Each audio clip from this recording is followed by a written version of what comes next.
We're now at the point where the fighting in Syria is stopped, but we've got over 5,000 women that went to fight in the beginning, and of that we had over 4,600 minors that went to fight in the beginning.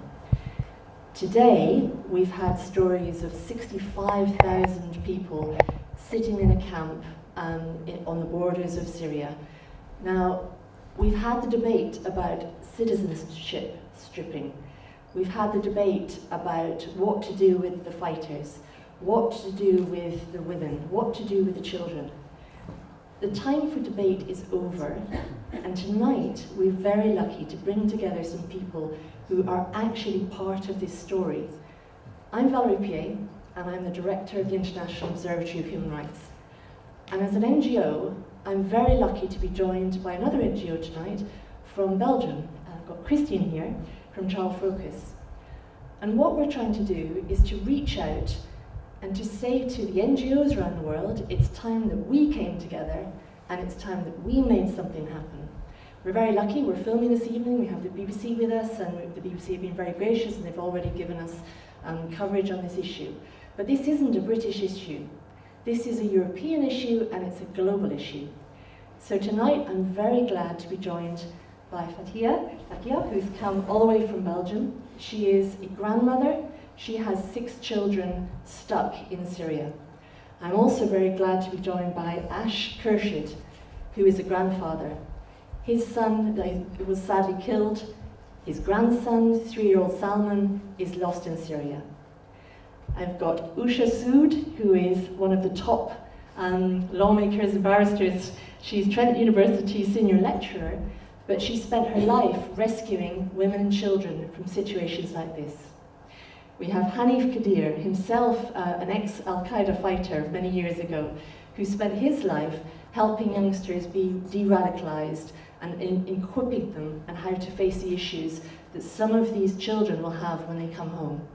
However, tonight, let's hear from the families themselves about the issues that they're facing. And I'd like to start with Ash, if I may, and just a little bit, if you can just talk a few moments about your story and why we're here. My son, he went to Syria about 4 years ago, 2013. In the beginning it was very difficult. Can you hear me now? Okay. Yeah, it was very difficult to actually find out the news and manage the situation. It was very distressing emotionally. And after having gone out there, I mean, he'd done a lot of humanitarian work. He was helping children initially. He helped in the conversion of a hospital. And then tragically died. But I've got a grandson out there, and my aim and mission with everybody here is to see the safe guardian of those children and return, and create a pathway for that to happen. We have the UNICEF Regional Director this week from the Middle East, Gert Capella. He's saying that governments need to take responsibility to protect their children and to repatriate them. It's in the child's best interest. Without the support of principled humanitarian action for the children, it will remain an illusion. So you're trying to find your grandson, and we're hearing from UNICEF, we're hearing from politicians that not enough is being done. We've got the quote that 3,000 children of foreign nationality are living in extremely dire conditions, and there are many more children of Syrian and Iraqi parents unfortunately suffering the same fate. You know, from our own Foreign Secretary, Jeremy Hunt said this Sunday that he's working with the Department of International Development to try and rescue these vulnerable children, but we're not seeing any of the traction. We're just hearing political rhetoric. So I guess for you, Ash, one of the questions that I wanted to have, you've been very brave. You've raised your head above this debate and into the media. and you're sort of facing the rhetoric in social media. But you're looking to find your grandchild, but you're also, part of the reason we're here tonight is that you're stepping up and standing up for all those 3,000 children. You had a meeting with the Red Cross, and I wondered if you could tell me a little bit about why you went to the Red Cross and what has happened first of all. Well, the Red Cross, they actually have people down on the ground in Syria, and they have actually, I've received a letter that they've started their search. So there is a registration process that you go through, and yeah, we're still waiting for them to get back to us. Yeah, I think it's quite a long, laborious process. The only door, the avenue that these guys can follow is to reach out to the Red Cross. The government will not speak to individual cases. So we phoned the Home Office. We have sent a letter to the Home Office through an MP, and we've been asking some of these questions. How do these families know what to do next? How do they know what path to follow? So the Red Cross has taken the information, and then they go out and they begin to look around the camps. But again, in even one of these camps, you've got 65,000 people, you've got many foreign wives, foreign children, and a lot of orphans who can't speak up for themselves. So I think, it's been 2 months since you've heard from your daughter-in-law, and I think one of the big issues is we may be sadly seeking an orphan. Salman may be a 3-year-old without a voice. Yeah. So again, it becomes really important to bring these children back to a safer environment where they can start to be looked after and not left in an environment where as we see children are dying and being left. So I think, what's the message that you would give to our politicians? What do you want to see them do? Well, basically just see the innocence of the children. They've done nothing wrong, and deal with them on a humane way, and suggest ways for a safe return for the children. So, I mean, at the moment there's nothing that's telling anybody that this is the direction they need to follow. So something's got to be constructed officially, and then you can have the safe return of the children. So everybody needs to get together and formulate that.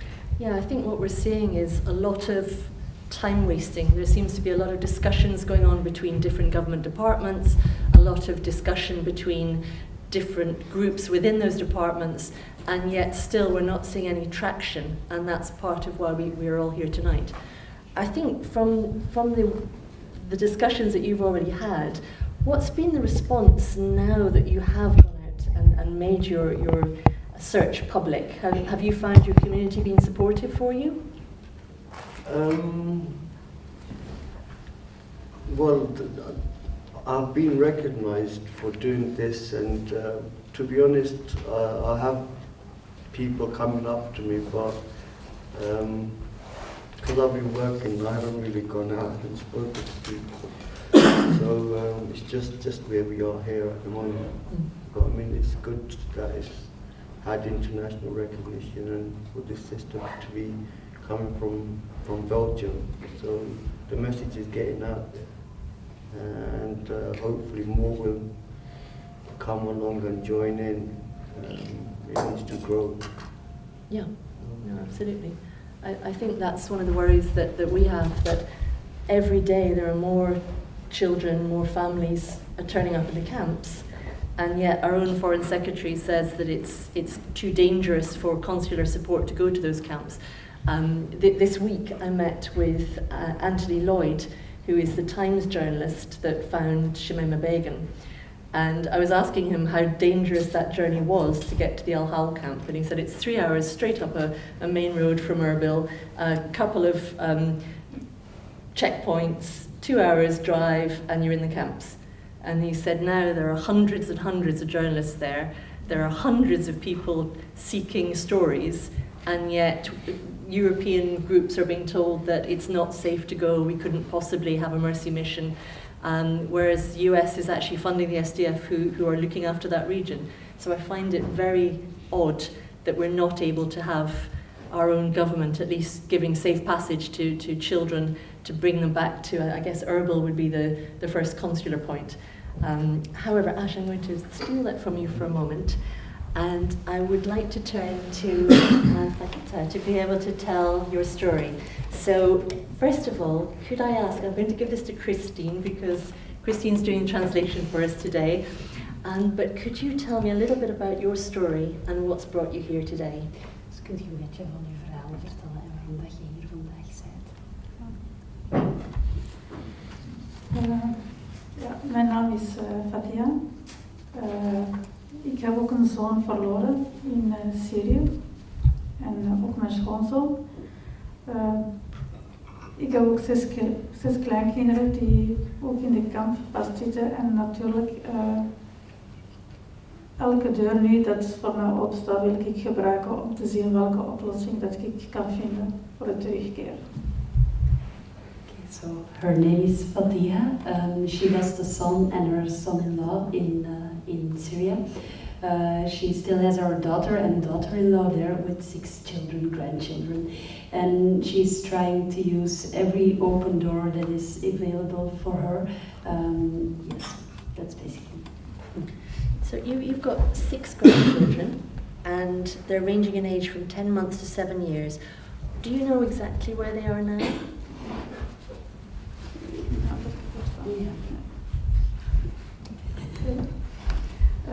Ik heb gehoord, dus via journalisten, ze zaten eerst in El Hulkamp en daarna blijkt dat ze zijn verplaatst naar een Isa-kamp.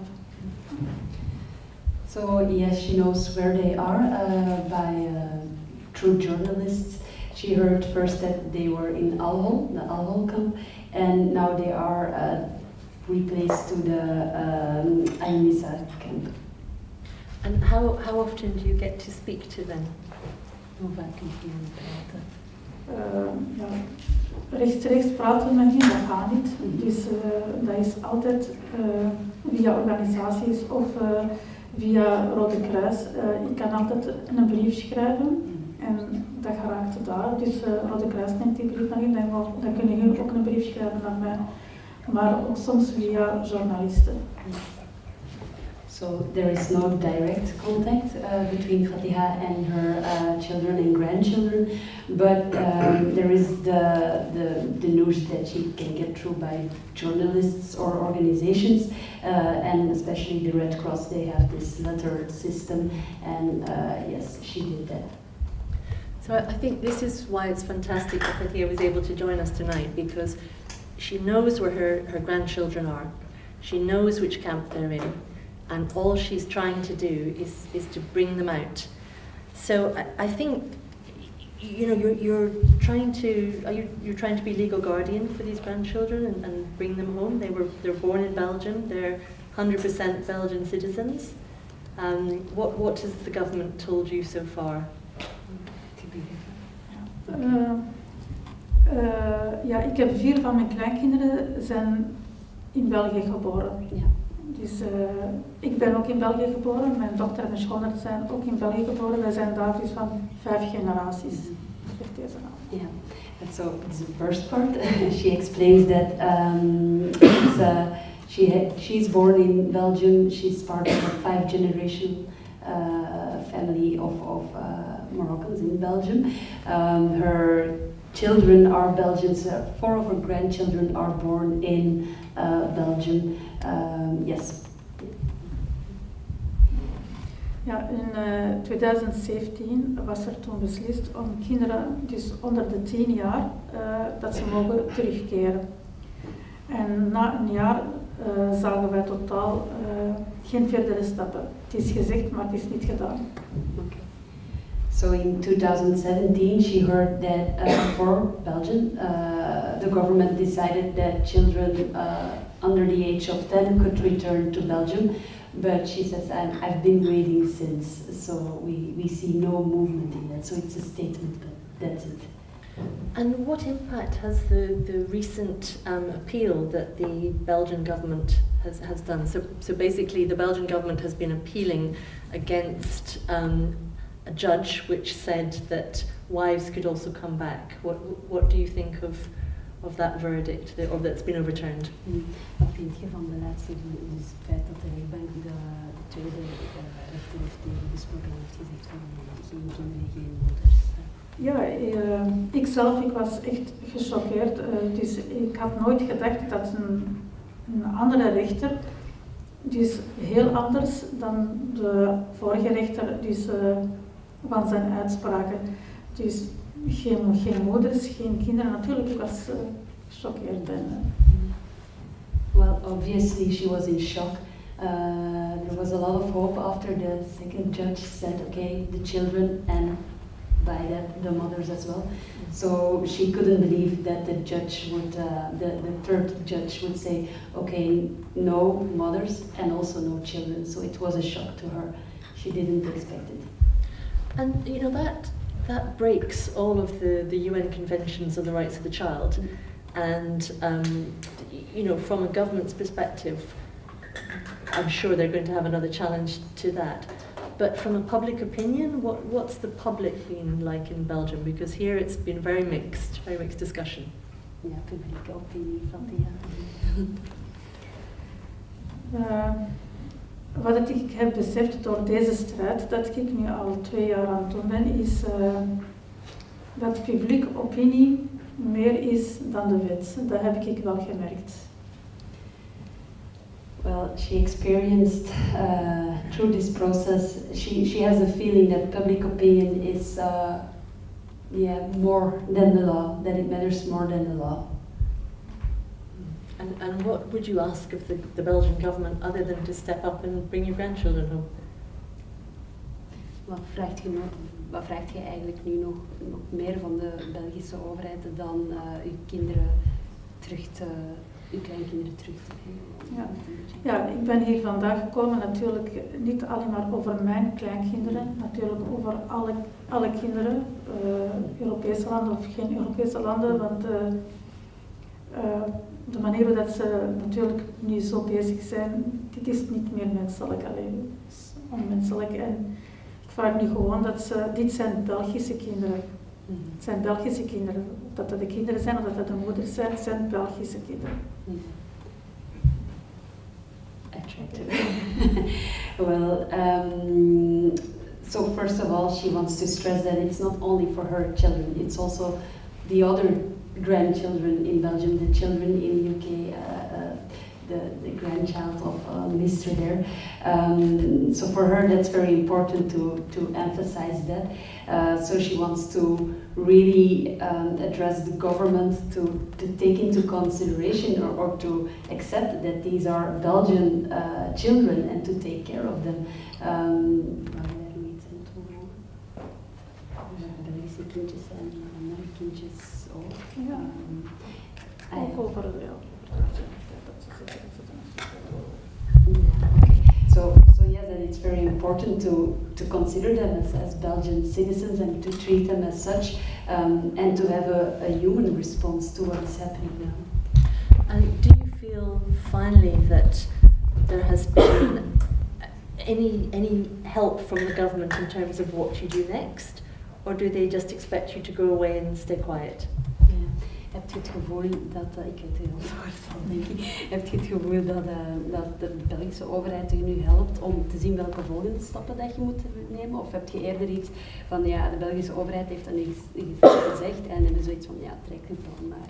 Nee, eerlijk gezegd, ik heb nu het gevoel dat ze gewoon de deuren voor mij hebben dichtgesloten. Dat er, en heb je het gevoel dat ze u een beetje op weg helpen met wat dat je moet doen? We horen niks van u. Ondanks dat wij brieven, mails gevraagd om met ons aan tafel te zitten om echt een gesprek te hebben, maar ze reageren totaal niet. We horen totaal niks. No, she has a feeling that the doors are closed, and although they send letters or they ask to sit together or sit around the table, she says we hear nothing from them, so it's no. you organize it yourself. I think this is one of the things we're having this discussion about, that it's not good enough for us to not have an answer. And I think I'd like to bring in Usha R Sood, if I may, because you may have an answer. So Usha, if I could pass over to you, that would be fantastic. Thank you very much. It's really hard when you've battled with similar situations in the past and managed to get results, to see that the debate is still around what I think are irrelevant points. So one issue is that, of course, at the moment this is a very politicized matter, but for generations and for many, many years there have been situations where mothers and children have been stranded. There used to be a name put to this. It used to be called the one-way brides, where, say, a British person would marry a woman from another country and then desert her there, either pregnant or with a child. And there is scope and hope in this present scenario if we adopt a technique which is called wardship to try and bring those mothers and children back. So wardship is a very English concept of law. It exists in the High Court and is part of the inherent jurisdiction of the High Court. And through that, nothing political surfaces. The only consideration of the court is urgent action for the retrieval of a child whose welfare is jeopardized. I once had a case a long, long time ago where it was a grandmother, where the son was about to take off into a very dangerous war zone. Actually, at that time it was in Kosovo. And the wife was going to go along as well, and she was pregnant. And that grandmother wanted to use the concept of wardship. We weren't able to because the child hadn't yet been born. So wardship can be used when a child is already alive or born, but it can be used very quickly. I'm just going to interrupt you there for 1 second. Is this something specific to British law, or is it something that would come under European law as well? Right, so it is not restricted to British citizen children. It can be for any child who has a British connection. So it could be in a situation where, say, a mother is not British, but the child has some connection with this country. Maybe it was living here before they went off. So whatever the connection is, it can be a concept that's used. And the other very, very interesting thing about it is that it is not restricted to being invoked by family members. So I've had a head teacher use it, a health visitor use it. You could have an human rights NGO use it if you wanted. So it's not necessary for family members themselves to start the proceedings.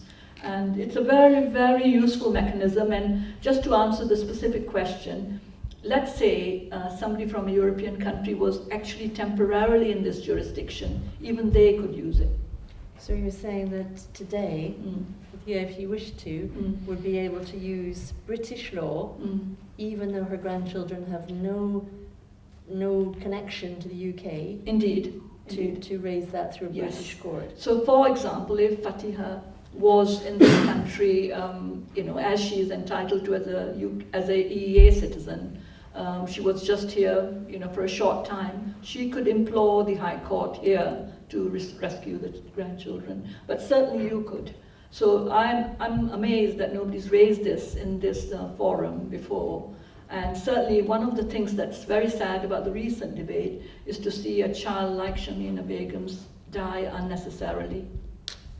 Because that could have been done overnight. You could use wardship overnight. So you're saying that some of the families today, so if the Red Cross is able to find Ash's 3-year-old grandson Yes. today, he could go and apply to the court for wardship. Yes. Now, how would that work in terms of proving the child has a DNA connection or anything like that? Because at the moment, if I go to the government with that, their answer will be, I can't do anything about it because you're not in a consular area and therefore able to push it back into the long grass. So in this sphere, I think that's the interesting thing about wardship. It's not just aimed at this government, it's aimed at every agency, every individual who might be involved with the whereabouts of the child. They are under duty once the wardship order is issued to help bring the child back. So it's got nothing to do with migration restrictions, nothing to do with government saying they can't get involved. So if you could find somebody from the Red Cross to get the child to you, that child would have to be able to enter this country because the order is so powerful. So your grandchildren was in this instance, there's no paperwork, there's no passports necessarily available. What happens next? So again, a High Court judge just simply has to be persuaded that he can believe the individual. So if an individual said, look, this is my grandchild, the court is not going to be seeking proof at the moment. What they'll be doing is saying, well, have you got enough, let's say, circumstantial information about this? Can someone else verify that that was your child that went out, etc.? So it's not as hard and not as daunting as you think. And it is actually something, like I said, it's been around for centuries, and we do use it in child abduction situations, in stranded child situations, in emergency situations to protect children. And what's more of an emergency than taking a child out of an ex-war zone?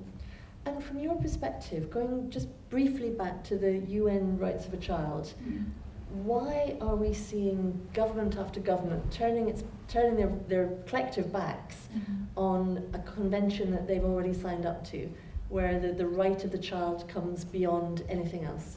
Again, as I said, the wardship thing is centered on child welfare.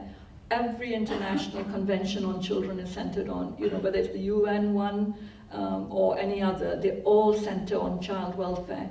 It seems as if, this is a political debate, really, and it's a judgmental debate, because either many countries, even in Belgium, I think election time, nobody wants to be seen to be siding with someone who has been perhaps implicated in a reign of terror somewhere. So ultimately, I think they forget, like somebody said at the beginning, that these children are the innocent victims of that situation. And not only are they the innocent victims of that situation, there should be no political judgment whatsoever applied to them. I'm going to lean over to Hanif Qadir now. So Hanif, you're hearing what might be an interesting solution from Usha. From your perspective at the Active Change Foundation, you've worked with several cases. Ash has been one of them. What do you think of this method? Do you think that might work? Good evening. Thank you, Usha. That was a breath of fresh air, actually. I didn't know that. I think even Fatiha and Ashi are going to be pleasantly surprised. And you're quite right that the government is actually posturing to the will of the public opinion. So it is a welcome bit of information that you've put to us. And there's a number of different cases that we're working with, and I think this will be good news to them. But unfortunate news for people like Shamima Begum, where we could have actioned the wardship clause and potentially brought that child back. So these are some of the things that we're going to be looking at, is where the government, the state, has actually failed with Shamima Begum firstly, and actually failing now thousands of other young children. Whilst they know that there is a law available that can fast track the process and bring the children back. So what would you say to our Home Secretary and our Foreign Secretary, other than time to get together and have a chat and move this forwards? Well, there's a lot I'll say, but I won't repeat it here on the platform. But I think, first of all, working in this area of preventing individuals from becoming radicalized and terrorists. And if you go back post 9/11, 7/7 bombings, the overt plot, there's hundreds of millions of pounds have been put into the program called Contest and Prevent, where organizations like us across the country and in Europe have been given money, and institutions, so schools and hospitals and doctors, they're being given thousands and thousands of euros and dollars to prevent and safeguard young people from becoming radicalized. The first thing I'd say is that we, the government, the British establishment, has failed to protect individuals from traveling to Syria or from joining into extremist networks. And I know there's going to be a lot of resentment to that statement, but the reality is that when we let young people down who are minors, and this is where the government actually forgets, rather than posturing to the wider public opinion, they forget that their role in protecting and safeguarding young men and women, like Shamima Begum, like Ashfaq's son and Fatiha's children, to protect them from traveling or being radicalized and then traveling to a war zone. So the fail there, whilst millions and millions of pounds have been spent, and on top of that, we are now finding that this government is actually failing the children that were born out of that, who are indeed innocent. So what are you going to ask for? You've got 5 minutes in front of the Home Secretary. What are you going to ask him to do? It's quite difficult because we're dealing with a political leadership at the moment that don't look at the human rights and what is supposed to be done. They're looking at, and it's unfortunate because it's a good question, but I'm going to answer it in the way I feel it would be right, is that with the current system and the current attitude of our Home Secretary and our government, I don't think it's going to make a difference to them because they are, I don't know what word to use here, but they are separating themselves from the actual law and the human rights of the individuals and are more inclined to look for public opinion to be elected next time around. So it's difficult. It's a difficult question. If it was somebody that we can make sense out of, and somebody that would actually step up and do what is right, then I would say, Home Secretary, we have failed in the first instance many hundreds of young men and women, and they've gone abroad. They haven't been protected from being groomed, like thousands of others in this country being groomed into sexual rape gangs and other forms of abuse. But now is the time that if we fail there, let's not fail a second time, where we've got thousands of innocent children who we've got a duty over to protect and to bring back safely.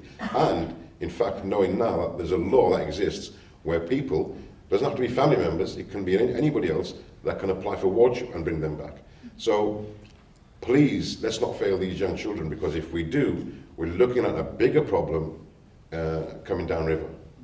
So just one more question for you at the moment. You've spent many years working in de-radicalisation in the UK.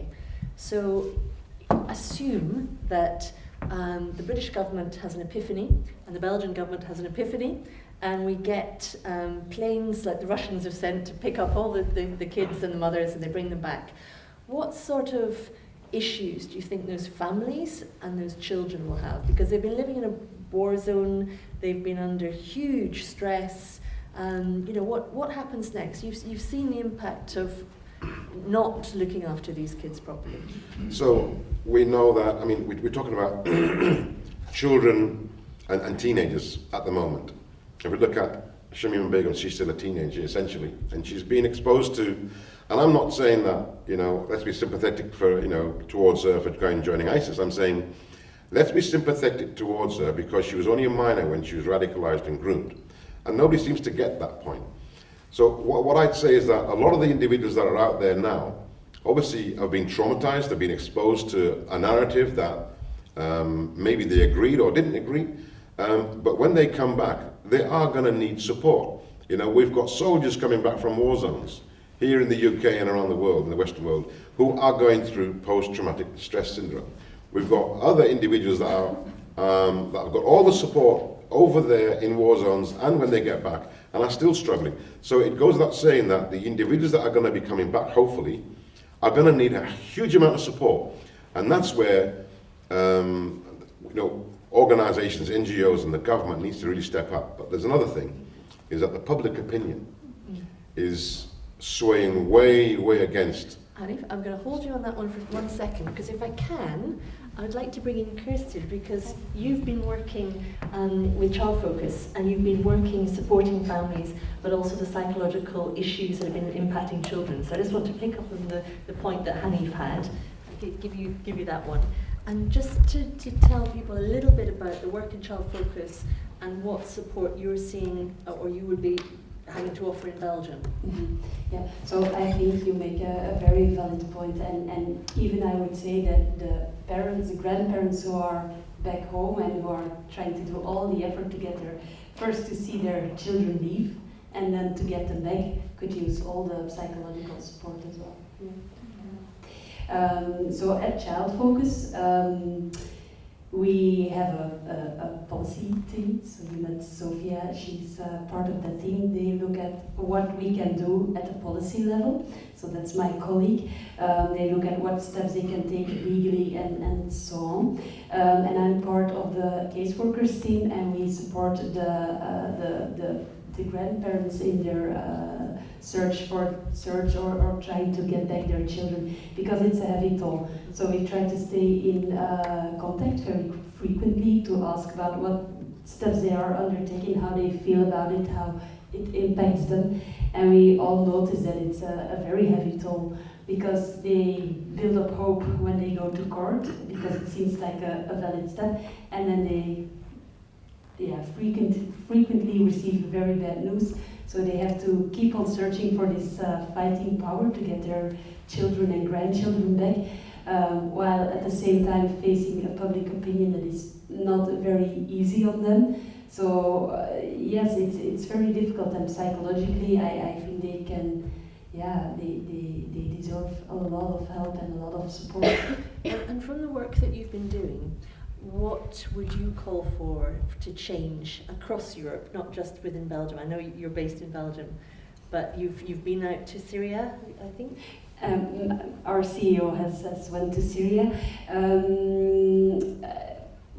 From the caseworker's point of view, I would say definitely the psychological support, you cannot forget it, because now we are focusing a lot on the legal steps and what can we do to get them back. But I really join your point to say that, and we have to think about what we will do when they return. So it's a big fight to get them back, and then to see that we are ready to offer support and to not make the same mistakes again, to make young people and their family feel that they do not matter, and that they are that they have to search for their own way to keep their kids on track and so on. Because I think the first time they felt a bit that they were on their own. Maar ik zou zeggen, Fatiha, dat jullie het gevoel hadden dat jullie eigenlijk in het begin het gevoel hadden dat jullie echt zelf voor alles moesten zorgen. And I was going to ask Fatiha, how easy is it for you to link into support networks, to other grandmothers and other families? Is it easy for you to make those connections, or do you find that you're quite isolated? Ja, ze vraagt eigenlijk van, was het makkelijk om die jihadvermoeders bijvoorbeeld te leren kennen, of voelt je heel geïsoleerd eigenlijk? Ten eerste, het was niet makkelijk want ik spreek over de periode dat mijn zoon is overleden. Toen ik wist niet wat ik moest doen. Ik wist niet bij wie dat ik moest gaan aankloppen, of bij wie dat ik moest gaan halen, of wat dat ik moet verder doen. En ik heb toen eerst, via heb ik dus eerst Save Belgium, en daarna Jihad van de Moeders. En daar heb ik wel heel veel steun aan, dus allebei. So in the beginning, when her son died in Syria, she had no clue where she could go and cry and talk about it and address it, and yes, so she was isolated. But little by little, she got to know Save Belgium and Jihad of the Mothers, and both are groups that unite grandparents who are in similar situations, and that helps a lot. It's very difficult. And I was just going to ask Ash, from your perspective, I know you've been very busy recently, but in your community, there are other parents who've lost their children and are going through the same thing. What would you say to them, just starting the journey that you've been through? For another parent. For another parent. Okay. Sorry, can you repeat? Yeah, I'm just saying it's difficult to know where to go. Yeah. I mean, you were very lucky. You had Hanif and Mike. And where, if I was in the same situation, where would you point me to have the... Well, I'd like to first thank yourself, the International Observatory for the Human Rights, for the great work you've done, because I mean, I wouldn't have known had it not been for Mike and Hanif and Active Change Foundation to come to yourselves. So yeah, that's very important.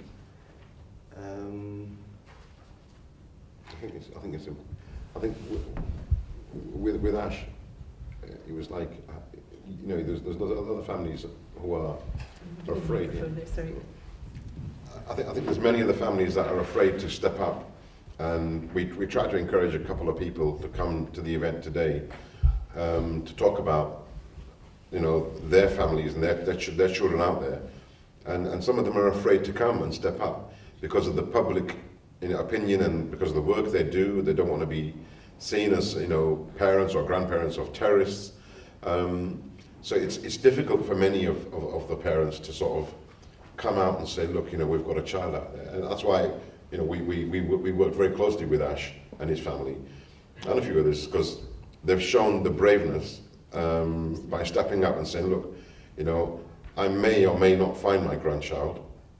I hope we do, but if not, if by me stepping up will help others, then he was prepared to come and you know, sit on the platform.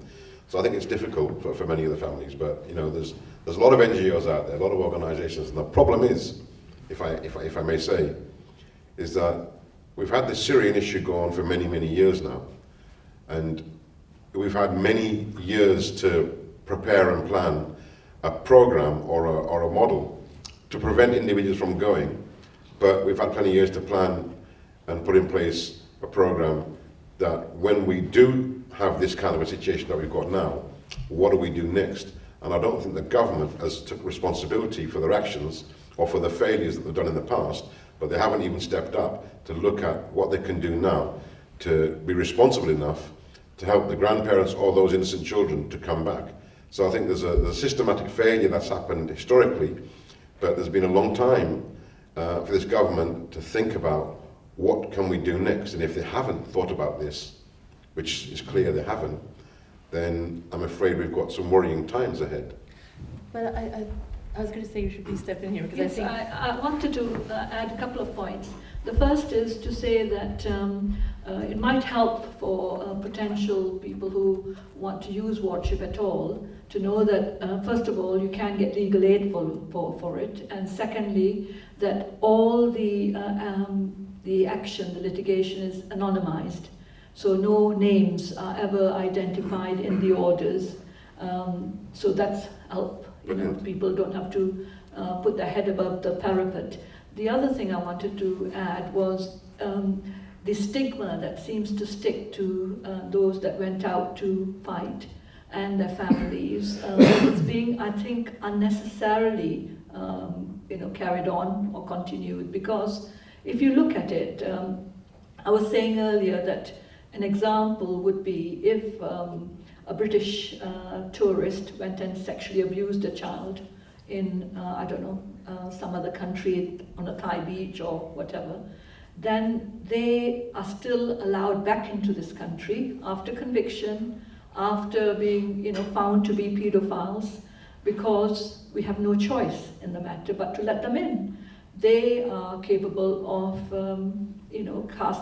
causing risk to the safety of children in this country, and it's quite clear that we are aware of that. But on a very speculative basis, we say these women may be a risk. Those children have absolutely, we have no clue that they would ever be a risk. So the certainty that a pedophile might abuse is being put on a par with the possible, assumption really that those women, and especially those women, can't be de-radicalized.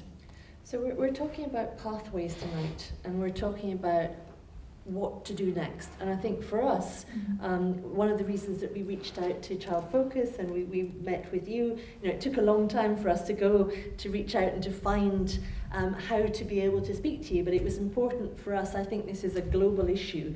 It's not just the UK. We've seen Ireland saying, yes, we have a moral responsibility to bring children back. We've seen France looking a little bit confused or not knowing quite if they can or we can't.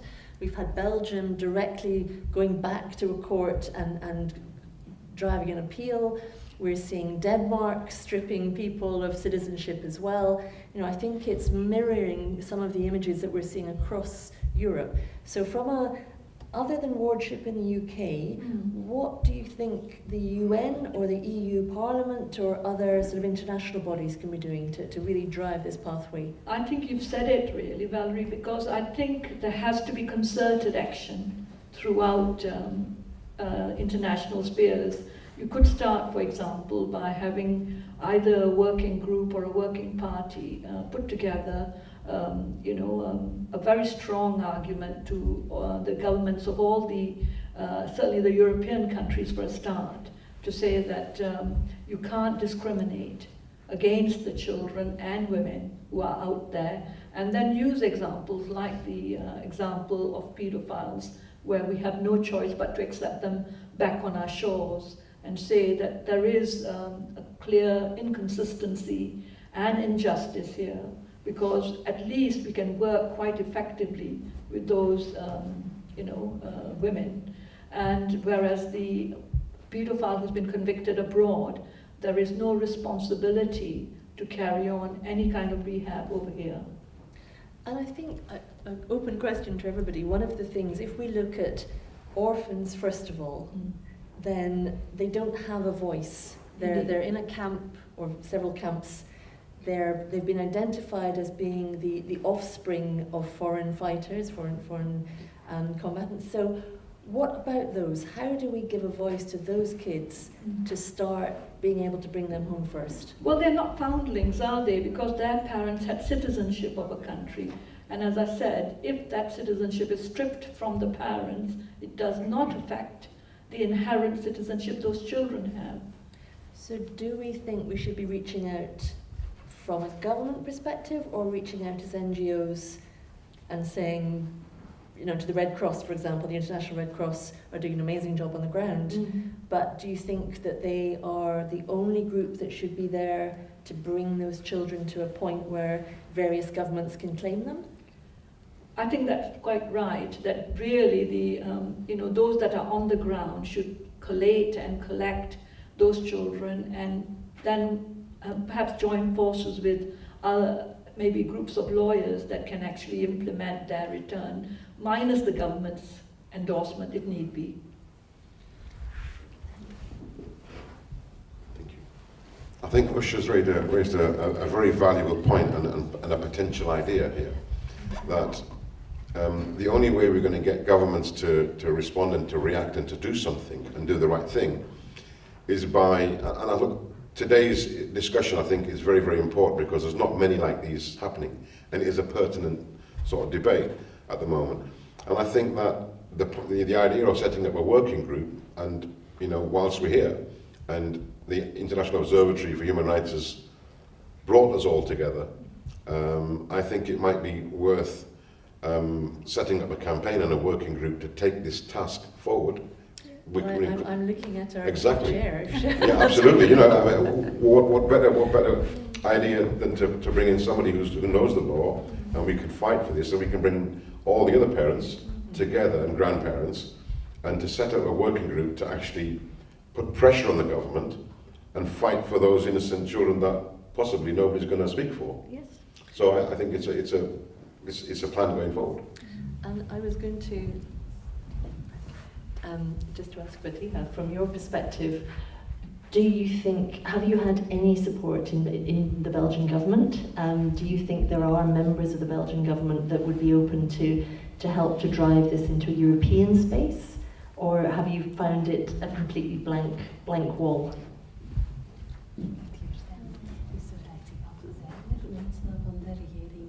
Waarvan je het gevoel hebt dat de EU gaan steunen als ze naar een Europees niveau willen trekken, heb je het gevoel dat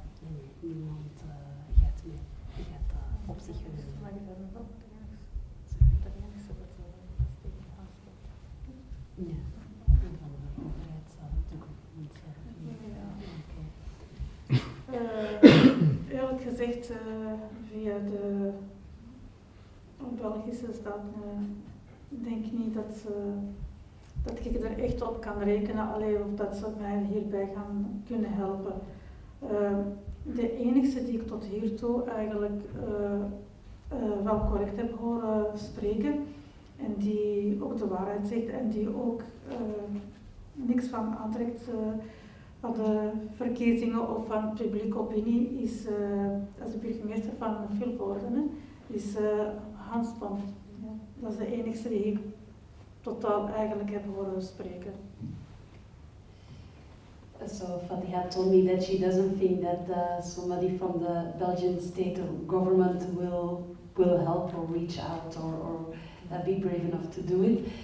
But she does want to say that the only person politically involved that does speak the truth or seems to be involved is the major from Vilvoorde, Hans Bonte. So yes, she feels that he's not really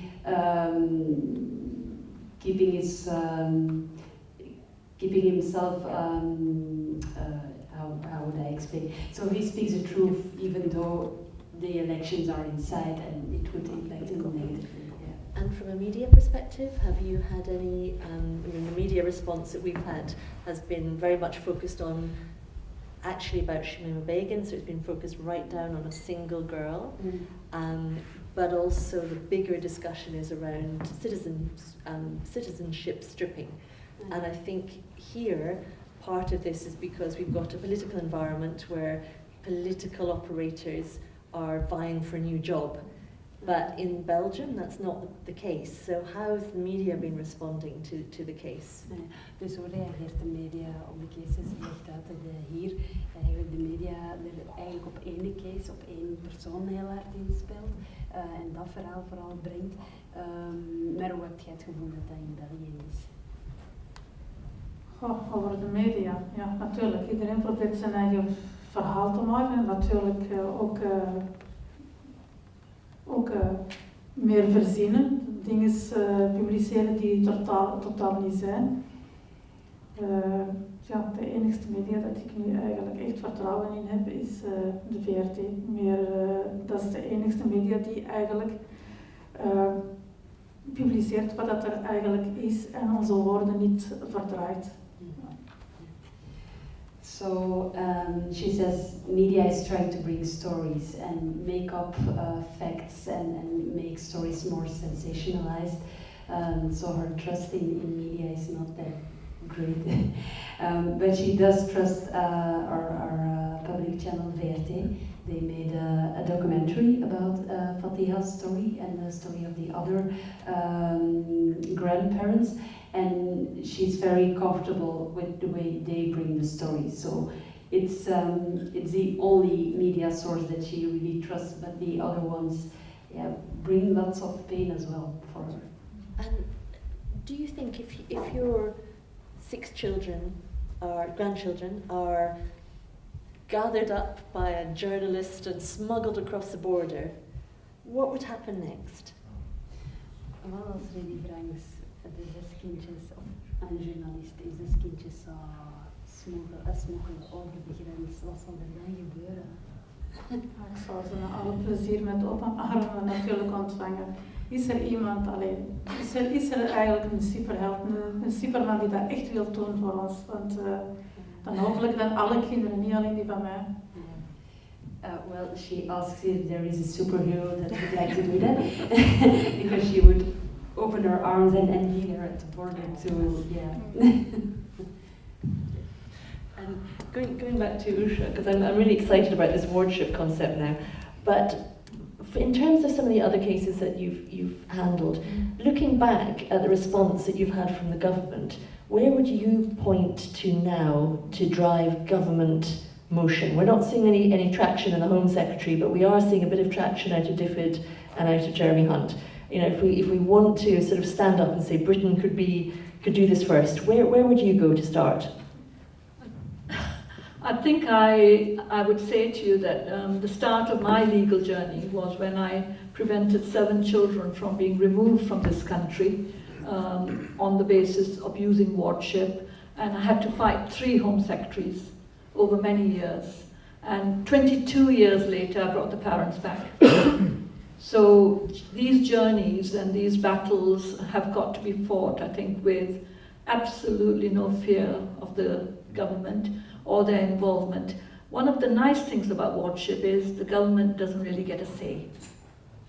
And they can't come to the court and say to the judge, but on a political level, we don't want this.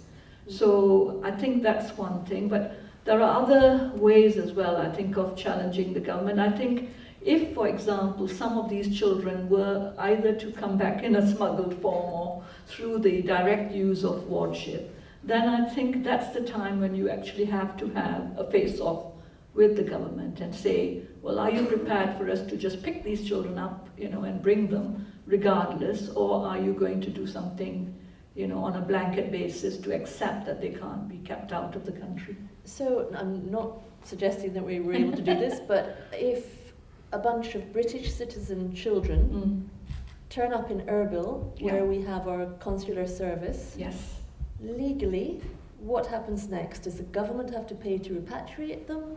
Does the government have to acknowledge that they exist? What's that point? So there is an ethical point here, because in every other situation, like I talked about the one-way brides, the government's repatriated those mothers and children from whichever country they've been stranded in. So there is the ethical issue, and then there's the legal obligation. They're not really under legal obligation, although the Foreign Office often mutter about, we ought to really help on this occasion. They'll rescue, for example, young women who are in a forced marriage situation. So they do fork out the money, and I think there is absolutely no reason why we couldn't put pressure on them to say, if we sort it, why don't you pay for it?